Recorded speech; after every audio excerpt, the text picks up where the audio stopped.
Oh my God. And here we go. And we're live. Basically, guys, Emily forgot to press record and I was about to go and then I did it and then here we are. So welcome back to episode 8. Anything after episode 8, we're basically an official podcast according to Nathan and his stats. So go out there, guys, like, subscribe, and comment. I sound like I'm a YouTuber, but I'm not a YouTuber. But it is what it is. And how's your week, guys? How's your week? Well, mine's been a bit emotional, to be honest. I've got a bit of a story like Emily's last week. We love a good story. So I've been getting some investigation into a digestive problem that I've been having. And I just, went in for an MRI last week on my digestive system, with the injectable ink. I don't know if you've ever seen that, but basically they inject ink into you and then they see how it goes through your digestive system. Very, very interesting. And effectively, I went for the results on Monday. I was like, okay, cool. I'm just going to go and see the doctor about the results. We walk in, he grabs a piece of paper. He goes, I haven't seen the results yet, so we'll read them together. I was like, okay, fair enough. We read the results and he said what he said you needed to say. And he's like, oh, but why are you here? Let's have a look. And I'm like, what? And he goes, yeah. Let's do a rectal examination. And I'm just thinking, I had digestive biscuits before bed. Like, I had corn on the cob last night as well, so I don't know. It's not going to be that pleasant. And I was like, just go over there and bend over. And I was like, for fuck's sake. And then anyway, that happened, and luckily there's a nurse on hand. She was making it very nice for me. She's like, it's okay, Dr. Razul is now gonna lube up your bum hole. And then Dr. Razul is now just entering with this pipe. I was like, what the fuck with a pipe? It's like, Jesus Christ. So I left there feeling quite vulnerable and emotional, but then to make it even worse, me and Luna went to the vets yesterday, first one for both of us, and she had to have her injections again because we didn't know if she had them, because we got her when she was 6 months and from not a particularly known place. So we started those again, and she goes, oh yeah, but I said to her, oh, she's been itching quite a lot and around the back end and quite licking her bumhole quite a lot. And she's like, all right, okay, cool. So what we'll do is we'll go and check it. And I'm thinking, Jesus Christ, everyone in my household this week has had a finger up the bum. And I'm thinking, I'm sort of like, Luna, I'm sorry I started this. Like, I got mine first, but now I think me and Luna have now bonded much, much more because we both had finger up our bums this week. Oh my Lord. Oh my God. Awesome. Are you okay? Yeah, I mean, we're fine. Her anal glands were quite swollen, so they got released, whatever that means. She's and yeah, so we're both feeling quite vulnerable. We're both having a day on the couch today. And we're back, basically, guys. We're back. Yeah, and that's the stuff for today, the unofficial stuff. So let's dive deep into this week's pod, and obviously we're going to start with Emily. Just done a photo shoot and basically wrapped it up. Was it this week, Emily? No, I got 2 weeks to go, mate. Oh, Jesus Christ. Here I am thinking, because I saw a picture the other day on Instagram thinking, oh, yes, when we shoot. Or was it just no, that's like 3 years ago, man. Oh, okay. I'm living off the past still, so it's time to refresh those photos and see that I still got it. So I hear you. I'm actually due a shoot myself, but I give myself another 2 years basically. But let's talk about your prep, because obviously it's good to we've seen case studies in the past, etc. But I think for the listeners out there, it would be good to kind of understand where you were from your starting position, where you're right now, and where do you hope to get to in the next 2 weeks or so within your prep. Cool. Well, I think we mentioned briefly in episode 2 when I was entering this podcast about me having done 2 preps prior to this one. And my starting point this time around has been a lot better than the other 2 have been. I genuinely hold a much leaner physique naturally. And yeah, so the prep itself has been a little bit interesting because I haven't had a specific goal in such of I want to get to this amount of level of leanness, because the goal right now is actually to do a photo shoot that will be appealing to many more people. And I think I tend to get really lean, which is not really something that sells to a lot of women who actually want to inspire as well. So not everyone wants to have like the rippest body or the rippest six pack. So I'm trying to mitigate, what it means for me to get lean and push myself, but then also knowing like how am I being perceived in terms of if I would use this for social media or marketing, etc. So so this prep is interesting. I've definitely been an intermittent prepper this time, meaning that I have gone off diet for a couple of weeks and I come back onto it, and then now the last couple of weeks I've been on it, like on it. And yeah, I mean, for me, the most important thing this time around, which I have now proven to myself, which is to be able to get lean whilst staying healthy. The last 2 preps I did, super unhealthy. I lost my period really early on. And I've proven this time around that you have to look at the allostatic stress of your life in order to be able to go to an extreme level of leanness in a good way.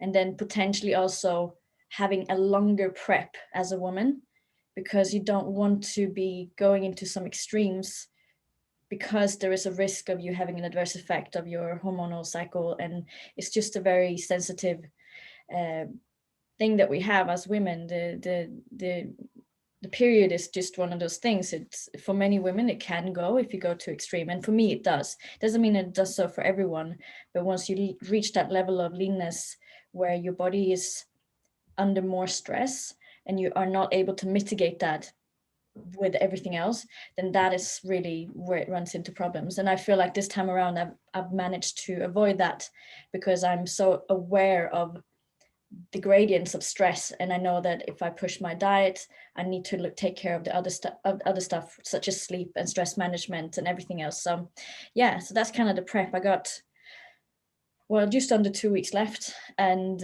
feeling pretty good actually. So that's all I think obviously we've just seen like your abs, and you're still already very, very lean right now. So I think you'll obviously smash it. You mentioned obviously we've done 2 previous preps as well. Do you want to briefly discuss anything you've done completely different to, let's say the first prep, second prep? Because every prep is obviously quite different for most people. I think anyone who listens to this, if you're going through like your second round of fat loss or another photo shoot, they're all very different, because what your life changes basically as well. At the same time, your why changes at the same time. Like Emily mentioned about, for her, it's a completely different goal. Although visually, for her, it's still going to be like, okay, I still want to get lean, but it's different reasons for this. So yeah, let's dive deep into a bit of that, and then we can kind of talk about the trade-offs of obviously being lean and the before and afters that people see.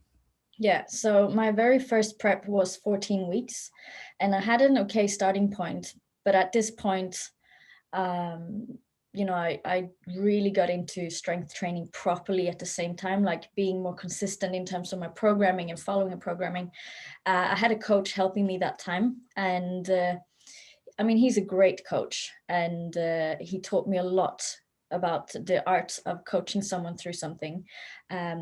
Where I was in my life at the time was a very, very stressful situation, not a lot of sleep. And also, when you go through the prep for the very first time, there is so much learning to be made. And that itself is also stress, because you have to take so much consciousness into what you're doing. So the biggest change for me, even the second time, but also the third time, is really, I don't have to consciously learn something because it's already in my toolbox, because I've gone through the process in the past.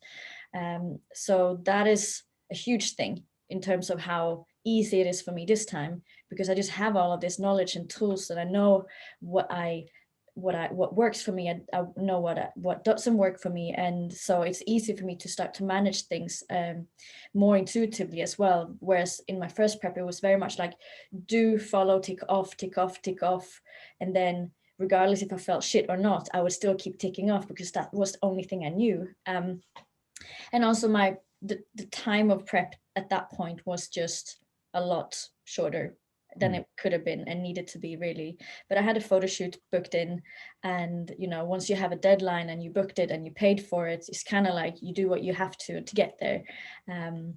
Second time around, it was a 16-week prep, and I stepped on stage. It was, again, much easier than the second time, but I was also in a much better place mentally and emotionally. So the prep itself felt more effortless, even though I was still suffering from hormonal imbalances and losing my period. At least this time around, I wasn't so stressed and emotional about it. So I felt good, which was a huge win for me, because the reason why I wanted to do a second prep was because I wanted to prove myself that mindset is everything when you do something.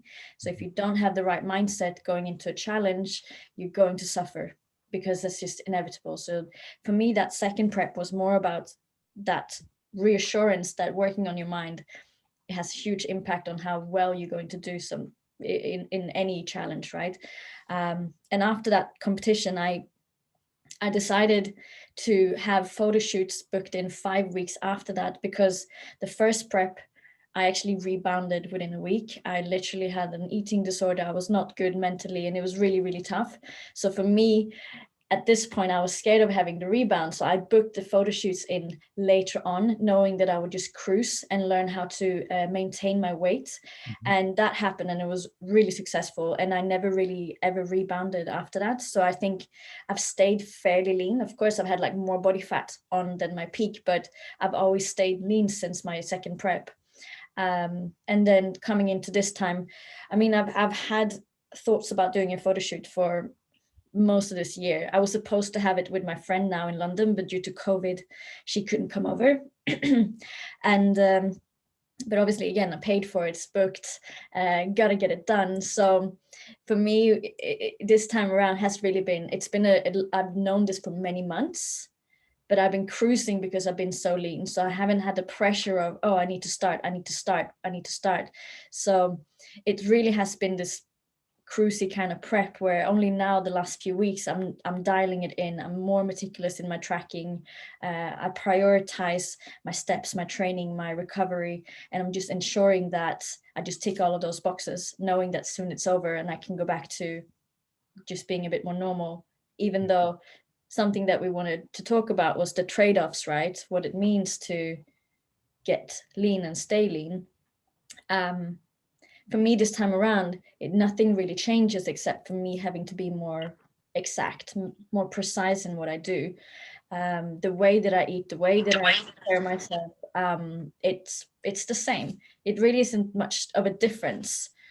So coming into this prep, it's just been very easy, because the changes are only to become more detailed than to change everything, because my identity is this person who does this anyway. Yeah. It makes it automatic as well. You're right. I mean, I get a lot of like, consult calls right now, and they always ask me like, how long will it take for me to get to like amazing condition or get to like my checkpoint? And one of the things you said there was actually quite underrated about sometimes just having a longer prep. And again, obviously Emily's in a different position, but some people you've never trained, or you've never been in a caloric deficit, it's always going to take you longer. I always tell people it could be between 12 and 52 weeks. You could be anywhere between that, and you'll be able to reach your goal of fat loss. But what I like what you said about just, sometimes you just need a longer prep. And I think with women, you're right as well. Sometimes, because what happens is if we have a shorter prep period, it's double the stress of just that time frame. And suddenly you have to go a bit more aggressive with certain things, right? And then the trade-offs of being lean, right, potentially is obviously losing your period during that period. So you don't want to get to that stage of, okay. And I always encourage people, I'm like, okay, take your time with, if it's a photo shoot and it's your first ever photo shoot, don't rush it, because you got a great like deadline because it's your birthday or something like that coming up. But if you have to stretch out even further than that, then go for it. Because ultimately, you don't want to do it half-assed, and then you don't want to be super, super stressed out because you're like, I need to be lean for my birthday, X, Y, and Z. Otherwise, then you either start earlier, or you just want to make sure that you're on point with that. In terms of, obviously, I can definitely relate from the first prep. And I remember also probably 2016 getting lean. It was a weird situation because I was at uni, and it was one that my environment was just like me and my friends. So it wasn't that as bad. Second time around, it was like, you got family around you. They're kind of in their zone of here's what they're eating. I found it easy anyway because it was just one that, okay, they're having that. It's cool. I don't mind what I'm having. Sometimes people, especially clients, and I understand it as well, because you get to a stage and people are like, I want to have the same thing as they're having. And it is tough. But I remember for me, like my mom still had like cake around the house. She still had like, all these sweets. And I was just like, you know what, this will make me disciplined. And I chose this. It wasn't, I can't punish everyone around me for me being, me wanting to do a photo shoot, for example.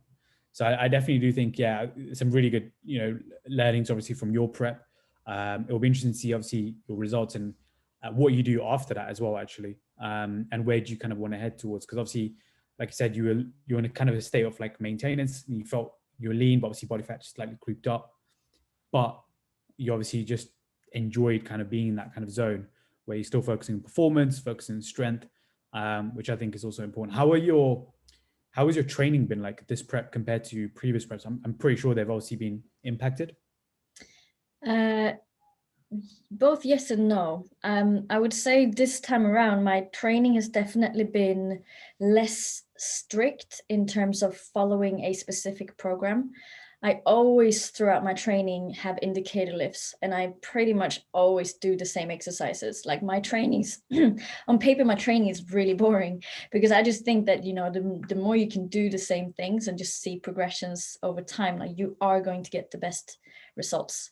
And then you can swap and change how you do your C series or like the end of your workout because you want to have some variation. But I tend to keep my indicator lifts, my A's and B's, maybe even my C's sometimes, pretty much the same. And then I will just modulate my rep ranges and strength work. I prefer lifting heavy. I prefer, like that's how I'm wired. I think lifting heavy is something that I really enjoy, but this time around, this year around, I've been focusing a lot more on unilateral stuff. I do have some imbalances in how I execute things and my stability in my hip, and like there are things happening in my body which I need to address at the same time. So even though I keep some strength work in there, most of my training is actually unilateral, trying to actually activate and work the right muscles in their plane of motions and all of these things. So yeah. But obviously, as I said in previous podcasts, I was never in a lockdown, so I didn't have to restrict myself to home training only. So yeah, I can't say that my training has been affected in that sense. But if I would compare it to my other preps, then I would have specific training. I would do it for 5 weeks and I would change up and change the rep range. Like it would be more specific, if we would say it like that. Yeah, can't remember the second part of that question, if I'm going to be honest.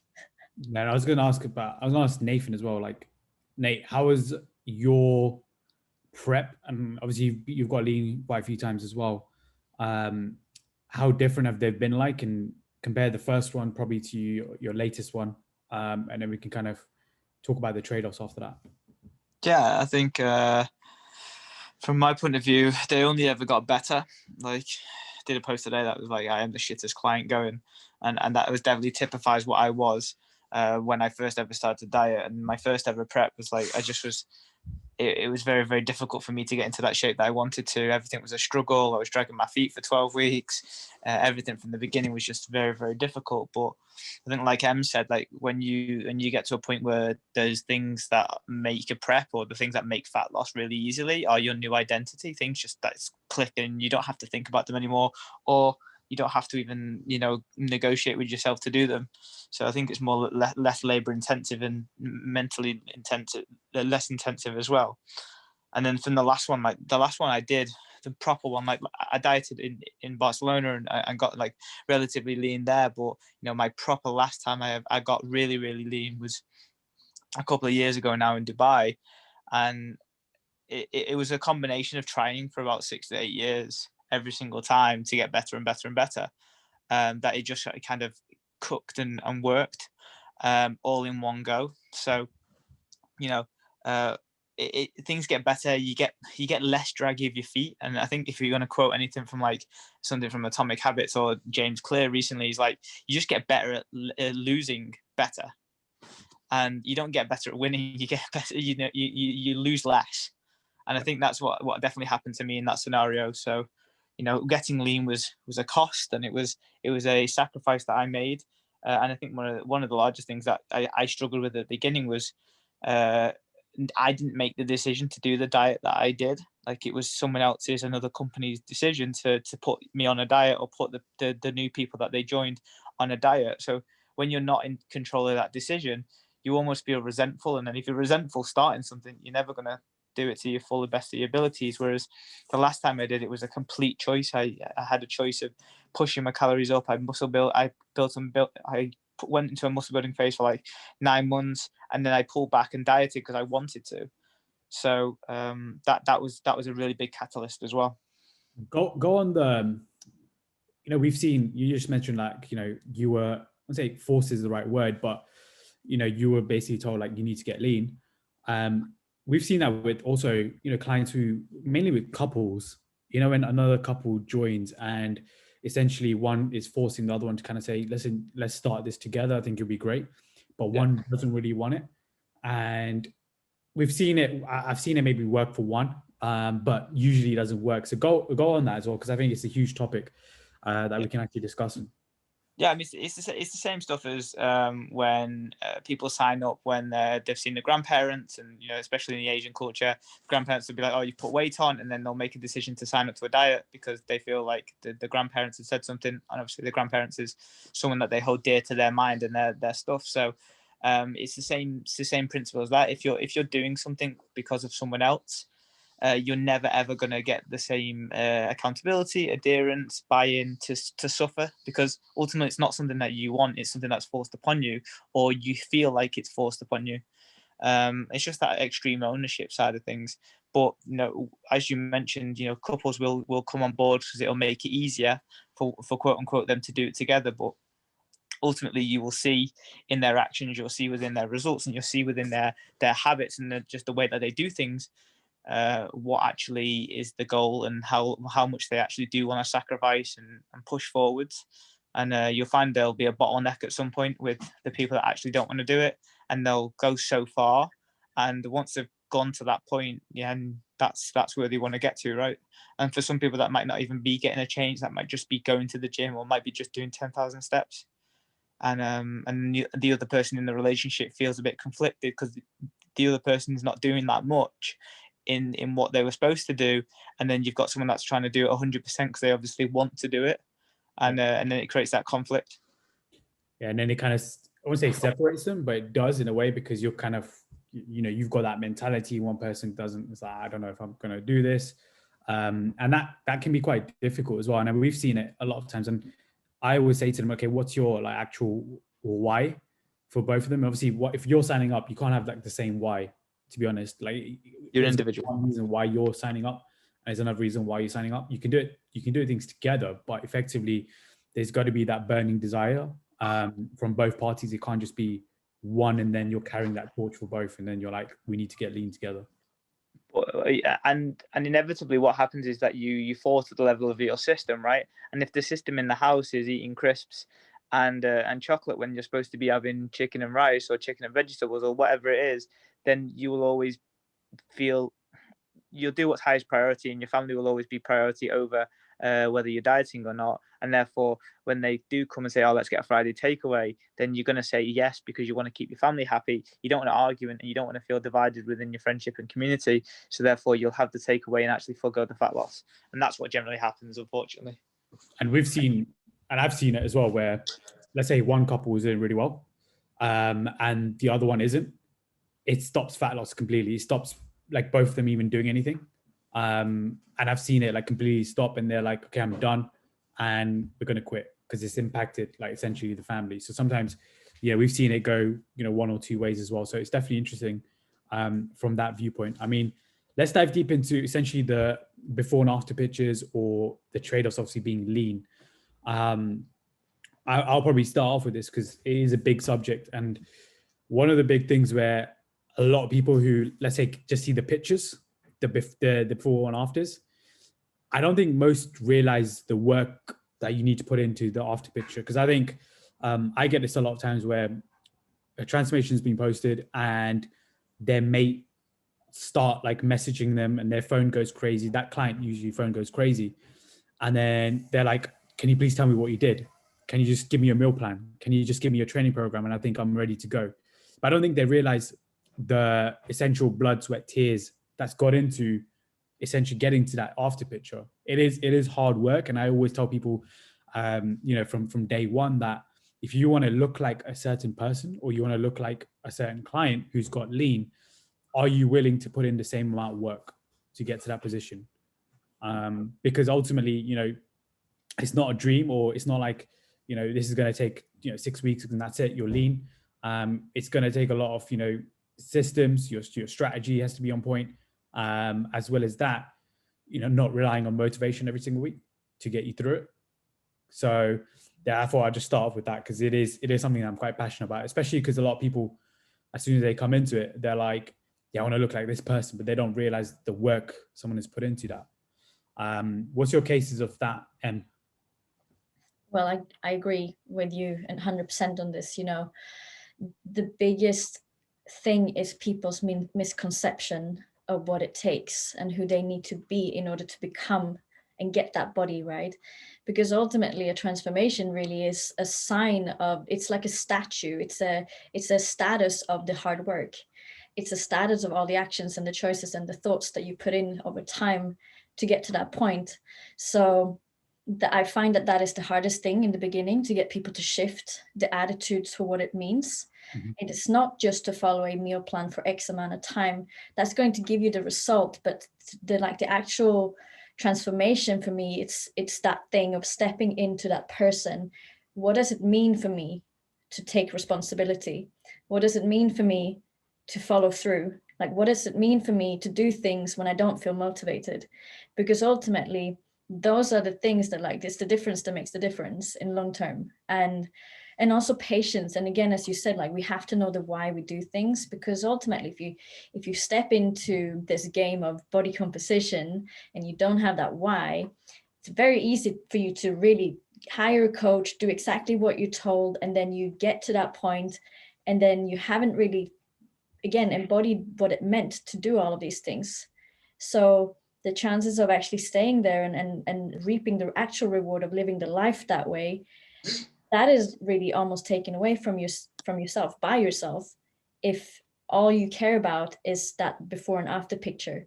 So I think the way that and again, if we just go back to this prep that I'm doing now and how I really look at everything, it's like, what are the virtues every day? What does it mean to wake up, go to the gym, mean to prep food, eat the food, to say no, to do the steps, even if it's raining? Like, what does it mean? Because that is really what's going to shape you into that person that really gets what you want in the end, because you take that full responsibility. And I always say that it's not so much we give them a target of 10,000 steps. It's really not about the 10,000 steps.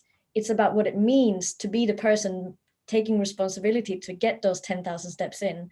The targets are there, but they're there because they require you to stretch a little bit and to make things happen regardless of external circumstances. So yeah, trade-off, when I look at being lean all year round, it is a whole full identity shift. You have to identify with someone who likes to take care of your body. You have to identify with someone who enjoys, exercising and understands the benefits of it, not just look good naked. It's, the longevity, the vitality, the hormone balance, like the things that everything that we do gives us. And then just doing. And then don't think about it as something that has to be ticked off. It's something that is like, I must do, not just I should do. It's like, I will, not I want. I will do, not something like the end goal is like, I will get to my end goal, not just because I want it, it's because it means something. So the trade-off for me is like all identity stuff. For some people it means a lot of change in how you look at things, core values, behaviors. And for some people it just means being a bit more detailed, meticulous, hiring a coach to keep accountable.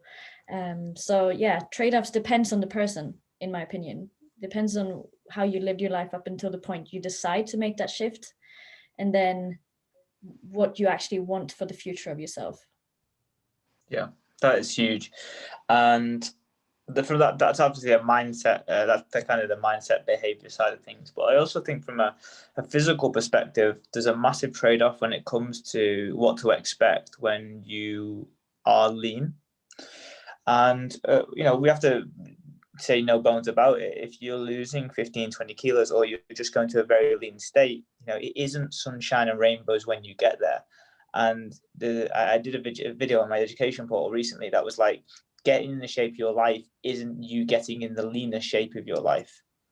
And that when you get down to the bottom ends of being lean and having low body fat percentage, which will give you the abs, which will give you the flat stomach, which will give you the tone that you want in the highest degree, there are huge trade-offs being down there. Likewise, there's huge trade-offs for being fat or being overweight. You got your higher risk of health conditions when you're obese and whatnot. But when you're down and you're really, really lean, you do have a higher chance of losing your menstrual cycle as a female if you don't manage your stress and allostatic load, as Emily mentioned. But just in general, you're going to be more hungry because that's just the way the hormones leptin and ghrelin go. Like, you are going to be more susceptible to being hungry more often. And if you're someone that gets moody when you're hungry, then you'll be moody and hungry, but you'll have really, really great abs. And unfortunately, if you're not blessed in the genetics department of having your body fat in your love handles and not in your ab area, you will have to go relatively lean to get those beloved abs or beloved shape that you want.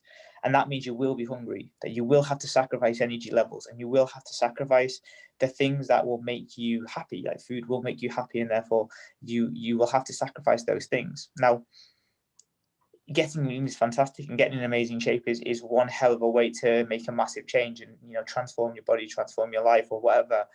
But you want to find the trade-off that's for you, and you will get down to that point thinking that it'll be all sunshine and rainbows. But once you make that change and once you make those sacrifices, there'll become a point when you'll be too hungry or too moody or too low energy to make any further changes, because it'll be how hard you can dig.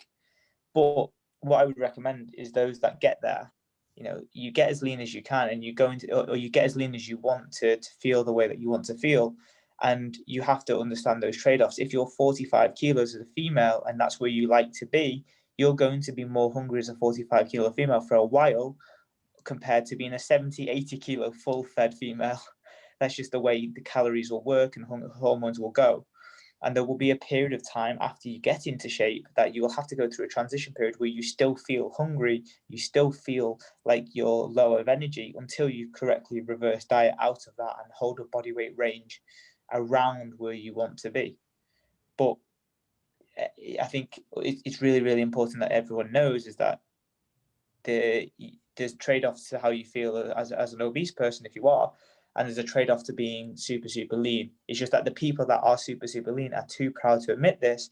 They're the ones that are showing their pictures on the Instagram of their abs, and everything looks fantastic and living their best life, when actually they're the ones that are going to restaurants and ordering green salads. They're the ones that are scared every time their weight fluctuates 0.1 kilos on the scale, and they're the people that won't go and have a social life because they want to attain that really, really lean physique, but they're always hungry, moody, and tired.